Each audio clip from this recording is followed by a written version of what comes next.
Hello friends, அனைவருக்குமே வணக்கம். இந்த வீடியோவில் பார்த்தீங்கன்னா அனைவருமே தமிழகத்தில் நகைக்கடன் தள்ளுபடி வருமா அப்படின்ற எதிர்பார்ப்பு மக்களிடையே பார்த்தீங்கன்னா இருந்திருக்கக்கூடிய நிலையில் இப்போ ஒரு தமிழகத்தில் நகைக்கடன் தள்ளுபடி என்ற ஒரு அறிவிப்பு பார்த்தீங்கன்னா வெளியே இருக்குது. விஜய் அவர்கள் முதல்வராக பொறுப்பேற்றிலிருந்து இந்த விவசாய கடன் தள்ளுபடி அறிவிப்பு தேர்தல் வாக்குறுதியில் கொடுத்திருந்தார். இந்த நகைக்கடன் தள்ளுபடி அறிவிப்பு கொடுக்காத நிலையில் இப்போ அதிரடியாக எதிர்பார்த்த மக்கள் அனைவருமே தகுதியானவர்களுக்கு நகைக்கடன் தள்ளுபடி அறிவிப்பு பட்டியல் அறிவிப்பு வெளியிட போகிறாங்க. இந்த 8 வகையான பொதுத்துறை வங்கிகளில் இருக்கக்கூடிய நகைக்கடன் தள்ளுபடி ஆகும் அப்படின்ற எதிர்பார்ப்பு மக்களிடையே வந்திருக்கு. இப்போ ஒரு முக்கிய அறிவிப்பும் வெளியிட்டிருக்காங்க. இதை பற்றி தான் இந்த வீடியோவில் பார்க்க போகிறோம். அதுக்கு முன்னாடி நம்மளுடைய சேனலுக்கு இப்போ முதல் முறையாக வந்திருக்கீங்க அப்படின்னா மறக்காமல் நம்மளுடைய சேனலை சப்ஸ்கிரைப் பண்ணி சப்போர்ட் பண்ணுங்கள். வாங்க வீடியோக்குள்ளே போகலாம். இந்த கூட்டுறவு வங்கியில் வாங்கியிருக்கக்கூடிய நகைக்கடனை குறித்து பார்த்தீங்கன்னா தகுதியானவர்களுக்கு புதிய விதிமுறைகள் கொண்டு வந்திருக்காங்க. இருந்தாலுமே நகைக்கடன் தள்ளுபடியை பொறுத்தளவுக்கு பார்த்தீங்கன்னா யாருக்கெல்லாம் கிடைக்கும், இது மாதிரி நிறைய விதமான கேள்விகள்லாம் பார்த்தீங்கன்னா இதில் இருக்கும் இல்லையா. இந்த நகைக்கடனை பொறுத்தளவுக்கு பார்த்தீங்கன்னா அதிரடியாக தமிழக மக்களுக்கு அடித்திருக்கக்கூடிய ஒரு ஜாக்பாட்டான அறிவிப்பை கூட சொல்லலாம். கூட்டுறவு வங்கிகளால் பார்த்தீங்கன்னா 5 சவரன் வரைக்குமே நகைக்கடன் வைத்திருக்கிறவங்களுக்கு தள்ளுபடி கிடைக்குமா இல்லையா, யாருக்கெல்லாம் தள்ளுபடி கிடைக்கும், யாருக்கெல்லாம் கண்டிப்பாக கிடைக்காது, இதற்கான தகுதிகள் என்ன, இந்த மாதிரி ஏகப்பட்ட கேள்விகள் பார்த்தீங்கன்னா உங்களுக்குள்ளே இருக்கும் இல்லையா. இதுக்கான ஒரு வீடியோவாக தான் பார்த்தீங்கன்னா இது இருக்க போகுது. சில மக்களே அனைவருமே இந்த வீடியோ ஸ்கிப் பண்ணாமல் பாருங்கள். யாருக்கெல்லாம் தகுதி, யாருக்கெல்லாம் நகைக்கடன் தள்ளுபடி ஆக போகுது, எந்தெந்த வங்கியில் இருக்கக்கூடிய நகைக்கடன் தள்ளுபடி ஆகும் அப்படின்றத இந்த வீடியோவில் நம்ம சொல்ல போகிறோம். மறக்காமல் நம்முடைய சேனலுக்கு இப்போ தான் முதல் பார்வையாளராக இருந்தீங்க அப்படின்னா மறக்காமல் நம்முடைய சேனலை சப்ஸ்கிரைப் பண்ணி பாருங்கள். வாங்க நம்மளுடைய வீடியோக்குள்ளே போகலாம். தமிழக அரசு கொண்டு வந்த இந்த தள்ளுபடி திட்டத்தில் பல லட்சக்கணக்கான குடும்பங்கள் பார்த்தீங்கன்னா பயன்பெற்று இருக்காங்க. ஆனால் இது அதே நேரத்தில் பார்த்தீங்கன்னா ஏற்பட்ட பேரிட மனுக்கள் பார்த்தீங்கன்னா நிராகரிக்கப்பட்டும் இருக்குது. நீங்கள் வச்சுருந்தா நகைக்கடன் தள்ளுபடி ஆகுமா இல்லையா, நீங்களே எப்படி தெரிஞ்சுக்கிறது, இது பற்றி முழுமையான தகவலை தான் இந்த காணொலியில் நம்ம பார்க்க போகிறோம். மறக்காமல் நம்மளுடைய வீடியோ பார்த்தீங்கன்னா ஸ்கிப் பண்ணாமல் கடைசி வரைக்கும் பாருங்கள். நம்மளுடைய சேனலுக்கு புதுசாக இப்போது வந்திருக்கேன் அப்படின்னா சப்ஸ்கிரைப் பண்ணி பாருங்கள். இதில் பார்த்தீங்கன்னா முந்தைய அரசியல நகல் ஜியோ பார்த்தீங்கன்னா வெளியிடுவாங்க மற்றும் தமிழ்நாடு முதலமைச்சரின் அறிவிப்பு வீடியோ அவங்களே டைரெக்டாக கொடுப்பாங்க. இதில் முதல்ல இந்த திட்டத்தோட பின்னணியை நம்ம தெரிஞ்சுக்கணும். தமிழக அரசு பார்த்தீங்கன்னா கூட்டுறவு நிறுவனங்கள் மூலமாக ஏழை எளிய மக்கள் வாங்கினா புது நகைக்கடன் தள்ளுபடி செய்ய அரசாணை வெளியிட்டாங்க. இதோ மிக முக்கியமான நோக்கம் உண்மையான ஏழை எளிய தரமான மக்கள் கடன் சுமையிலிருந்து விடுபடணும் அப்படின்ற ஒரு நோக்கத்தோடு தான் பார்த்தீங்கன்னா தமிழக அரசு களத்தில் இறங்கியிருக்காங்க. இதன் அடிப்படையில் தான் இப்போ அதிரடியாக இந்த தங்க நகைக்கடன் தள்ளுபடியை பொறுத்தளவுக்கு கூட்டுறவு வங்கியில் இருக்கக்கூடிய 5 சவரனுக்குள்ளே இருக்கக்கூடிய நகைக்கடன் தள்ளுபடி ஆகும் அப்படின்றத விஜய் அவர்கள் பார்த்தீங்கன்னா இப்போ முடிவுகள் எடுத்திருக்காரு அப்படின்ற ஒரு தகவலும் வெளியாக இருக்குது. இதில் 5 வகையான 5 பொதுத்துறை வங்கிகளில் இருக்கக்கூடிய நகைக்கடன்லாம் லிஸ்ட் எடுத்திருக்காங்க. ஓவராலாகவே 8 வங்கியில் இருக்கக்கூடிய நகைக்கடன் தள்ளுபடி ஆகலாம் அப்படின்ற ஒரு அப்டேட்டும் கிடைத்திருக்கு.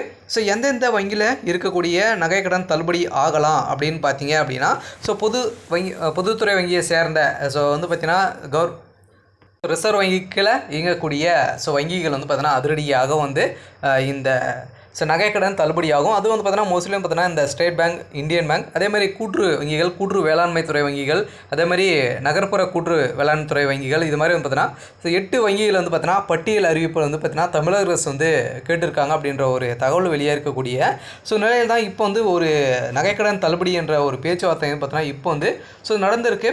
இந்த நிலையில் ஆனால் ஆரம்பத்தில் எல்லாருடைய நகைக்கடனுமே தள்ளுபடி செய்யணும் அப்படின்றத நிச்சயமாக ஆனால் அரசு நிறைய டேட்டாகளை பார்த்தீங்கன்னா எடுத்திருக்காங்க. இருந்தாலுமே மொத்தமாக பெறப்பட்ட நகைக்கடன் விவரங்களை பார்த்தீங்கன்னா பகுப்பாய்வு செய்து 35 லட்சத்துக்கும் அதிகமான கடன் பார்த்தீங்கன்னா தகுதியற்ற அவர்கள் பார்த்தீங்கன்னா இது பெற்றிருக்காங்க அப்படின்ற மாதிரியும் ஒரு தகவல் வெளியே இருக்குது. இருந்தாலுமே 13 லட்சத்துக்கும் அதிகமான கடன் மட்டும்தான் தகுதியானவர்களாக கண்டறிந்திருக்கிறாங்க அப்படின்ற ஒரு தகவலும் வெளியே இருக்குது.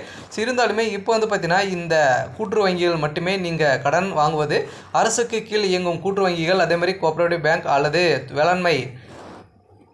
தொடக்க வேளாண்மை கூட்டுறவு சங்கங்கள், அது மட்டும் தான் இருக்கணும். தனியார் நிதி நிறுவனங்களோடு இல்லை மற்ற பொதுத்துறை வங்கிகளிலோ வாங்குவது கடன்களுக்கு இது பொருந்தாது அப்படின்றதும் அவங்க சொல்லியிருக்காங்க. இதில் 5 சவரன் பொறுத்த அளவுக்கு பார்த்திங்கன்னா நீங்கள் நகைக்கடன் அளவு 5 சவரன் அல்லது அதுக்கு மேற்பட்ட குறைவாக இருந்தாலே போதும் உங்களுடைய நகைக்கடன் அனைத்துமே தள்ளுபடி அவங்க செய்வாங்க அப்படின்னு தான் சொல்லியிருக்காங்க. ஒரு குடும்பத்திற்கு ஒரு கடன் மட்டுமே தான் குடும்ப அட்டை ரேஷன் கார்டு மூலமாக தான் நம்மளுக்கு வழங்குறாங்க இல்லையா. ஒரு குடும்பத்திற்கு ஒரு ரேஷன் அட்டைக்கு மட்டுமே பார்த்தீங்கன்னா இந்த 5 சவரன் நகைக்கடன் தள்ளுபடி செய்ய போகிறோம் அப்படின்ட்டு இப்போ பார்த்தீங்கன்னா கூட்டுறவு வங்கிகள் பட்டியல் அறிவிப்பு வெளியிட்டிருக்காங்க.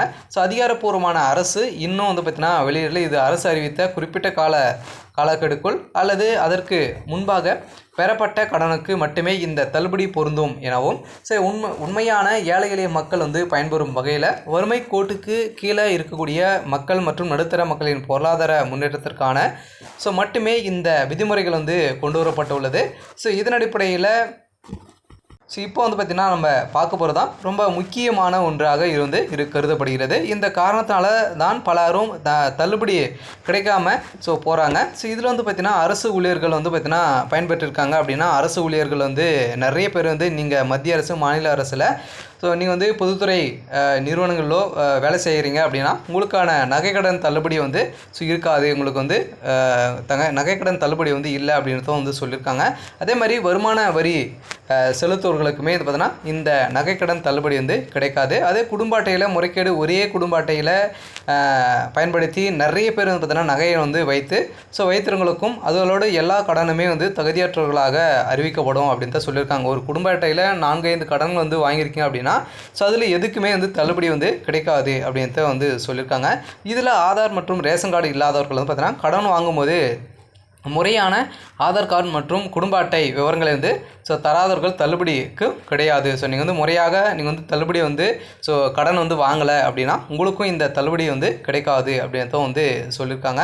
சில பார்த்தீங்கன்னா வணிக கடன் பொறுத்தளவுக்கு விவசாயம் அல்லாத பிற பெரிய வணிக நோக்கத்துக்கான வழங்கப்பட்ட நகைகளுக்குமே தள்ளுபடி கிடைக்காது அப்படின்ட்டு சொல்லியிருக்காங்க. ஒன்லி பார்த்தீங்கன்னா நீங்கள் விவசாயத்திற்காகவும் அத்தியாவசிய தேவைக்காகவும் வாங்கக்கூடிய நகைக்கடன் மட்டுமே தான் உங்களுக்கு தள்ளுபடி கிடைக்கும் அப்படின்றதும் சொல்லியிருக்காங்க. சில பார்த்தீங்கன்னா அனைவருக்குமே முக்கிய நிபந்தனைகளின் அடிப்படையிலும் உங்களுடைய வங்கி கணக்கில் வைத்திருக்கக்கூடிய நகைக்கடன் தள்ளுபடி செய்வாங்க.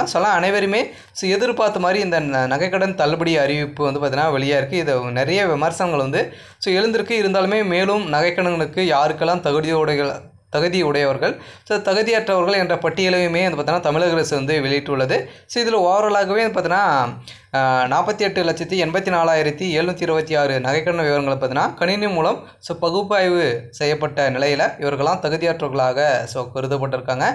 இப்போ வந்திருக்கக்கூடிய தகவலின் அடிப்படையில் நகைக்கடன் தள்ளுபடி அறிவிப்பு கூடிய விரைவில் கிடைக்க போகுது அப்படின்ற அப்டேட்டும் கிடைத்திருக்கு. சரி, ஓகே.